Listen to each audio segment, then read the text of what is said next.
Alors, on va essayer donc par rapport au cours de l'enseignement scientifique de corriger la première étude par rapport au Soleil. Alors, on sait que donc le Soleil présente un maximum d'émissions dans les lumières jaune-verte. Il était demandé donc à la première question donc, de déterminer la longueur d'onde à ce niveau-ci. Donc la longueur d'onde qui a donc une intensité maximale doit avoisiner les 520 nanomètres. Comme on est en nanomètres, on a l'habitude, donc en sciences, de travailler avec les puissances de 10. Comme ça, donc, on garde une unité en mètres. Comme on garde l'unité en mètres, on doit donc multiplier par 10. Il faut savoir donc que le n qui est ici, le n de nano, c'est celui en fait qui a donné, enfin qui vient de racine grecque latine du mot 9. Comme on est donc petit, on est à 10 puissance moins 9. À la question 2, on demande donc d'évaluer la température du Soleil en Kelvin grâce à la loi de Wien. Rappelons que la loi de Wien, c'est celle qui nous dit qu'à lambda du maximum d'intensité multiplié par la température, on est égal à 2,9 10 puissance moins 3. Nous, on cherche donc une température. Il faut essayer de mener le calcul le plus loin possible sans les valeurs. Donc on a la température. Comme ici il y a une multiplication, ça va passer à la division. Donc on va avoir 2,9 10 puissance moins 3 divisé par lambda max. Maintenant, on peut passer à l'application numérique, parce que je vais écrire AN. Et donc cette température, hop, elle va donc valoir, hop, donc 5560, on va arrondir, 17 Kelvin.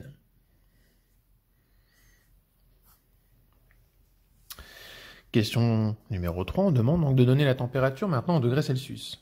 On sait que les degrés Celsius et les degrés Kelvin, enfin les degrés Kelvin, la température en Kelvin, sont soumis en fait, alors Tk pour la température en Kelvin et la température en degrés Celsius, par leur relation de 273,15.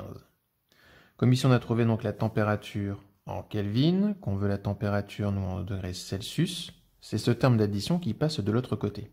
Donc c'est la température Kelvin moins 273,15.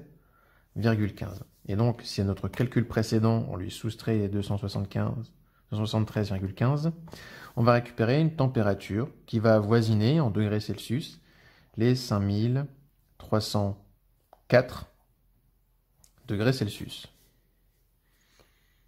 Alors on va essayer de résoudre maintenant l'étude numéro 2 sur voir un corps. Donc la température du corps humain est donc de 37,5 degrés Celsius, soit environ 310 Kelvin.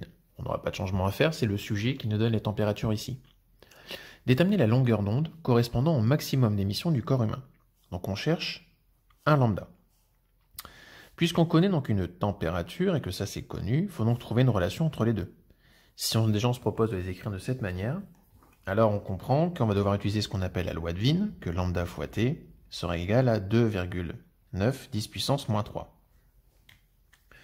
Si donc nous on connaît la température et qu'on cherche donc le lambda, qui est un lambda max mais d'intensité maximale, la multiplication par t me dérange, elle va passer de l'autre côté sous forme d'une division. Donc on va avoir 2,9 10 puissance moins 3 à diviser par la température qui nous a été donnée. Donc on va avoir 2,9 10 puissance moins 3. On va le diviser par les 310 Kelvin qui nous sont donnés. Et on obtient donc un lambda qui vaut 9,35 10 puissance moins 6 mètres. Donc là, on est plutôt en 10 puissance moins 6 de l'ordre du micromètre. On voudrait plutôt passer dans l'ordre des nanomètres, parce qu'on a plutôt l'habitude en physique de travailler avec les nanomètres. Donc on doit travailler avec les nanos, donc 10 puissance moins 9, à 3 rangs derrière. Donc 10 puissance moins 9, vu qu'on est à moins 6, donc on est à moins 7, moins 8, moins 9.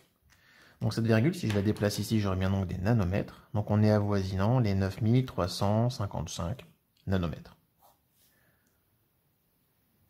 Le maximum d'émission lumineuse du corps humain se fait donc dans quel domaine?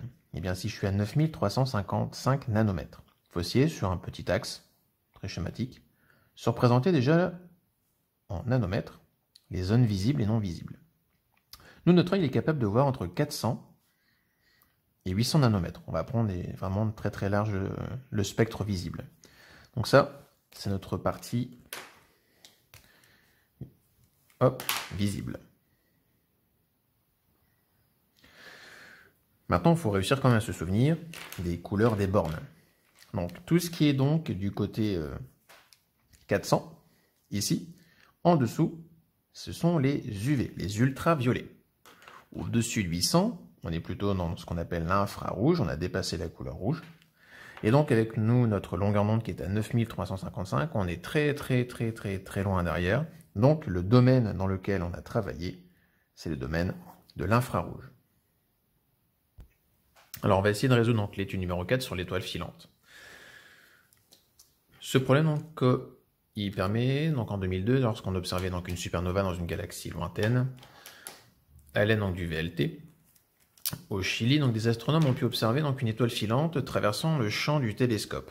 On a donné donc le spectre ici. Alors d'habitude, il serait sur un fond noir avec des bandes colorées.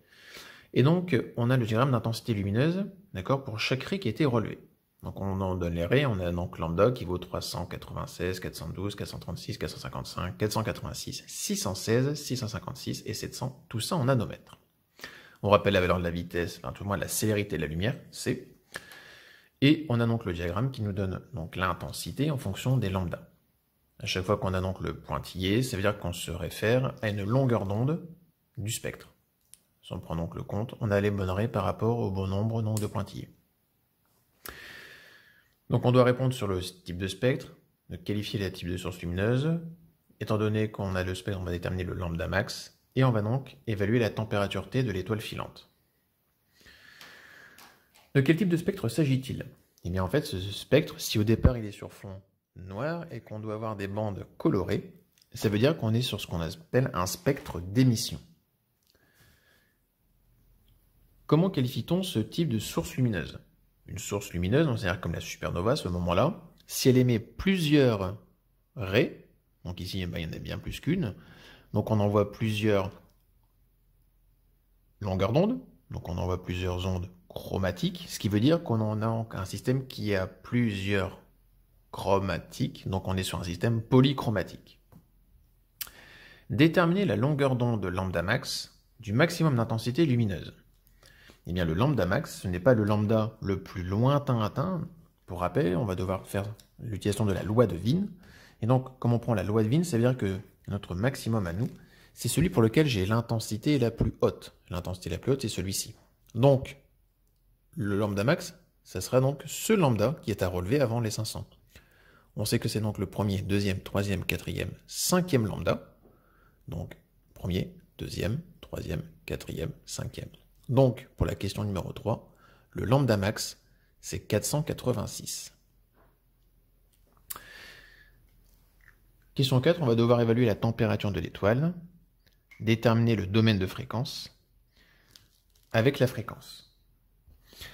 Ainsi donc, on doit donc évaluer la température. Donc pour la température, on utilise donc la loi de Wien, lambda max fois la température, est égal à 2,9, 10 puissance moins 3. On cherche la température, étant donné que de ce côté-ci, elle me gêne avec la multiplication, je passe au système de division. Je garde donc le membre de droite, et je le divise par la valeur de lambda max. Attention, le lambda max sera donné en mètres. Donc on va avoir 2,9 10 puissance moins 3 à diviser par les 486 10 puissance moins 9. Et donc on obtient une température qui avoisine les 5967, on va arrondir, Kelvin. Question 5. On demande de déterminer donc la fréquence f de l'onde lumineuse. Donc la fréquence f, elle est reliée donc à la valeur de la longueur d'onde lambda, et dans les données qu'on a dans l'exercice, à la célérité de la lumière. Rappelons la formule que la célérité de la lumière, c'est lambda divisé par t, qui serait la période, qui est aussi égale à lambda fois f, donc, qui est donc la fréquence de l'onde émise à la célérité de la lumière. Nous, on cherche donc f. On va donc avoir c divisé par lambda. Et donc, si on fait 3 10 puissance 8, qu'on le divise par la valeur de lambda, qui est donc à 486 10 puissance moins 9, puisqu'on doit toujours travailler en mètres, on obtient donc une fréquence qui est donc environ égale à 6,17 10 puissance 14 Hertz, puisque c'est l'unité des fréquences. Alors pour ceux qui ont toujours un doute et qui n'ont pas l'habitude avec la calculatrice, quand votre calculatrice écrit un E comme ceci, ça remplace le 10 puissance dans votre résultat.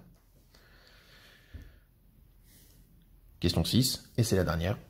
Donc le domaine dans lequel on observe l'étoile, eh bien puisque on a donc des longueurs d'onde qui sont entre le 400 et le 800, on est dans le domaine du visible, puisque je vois les longueurs d'onde, je vois la lumière.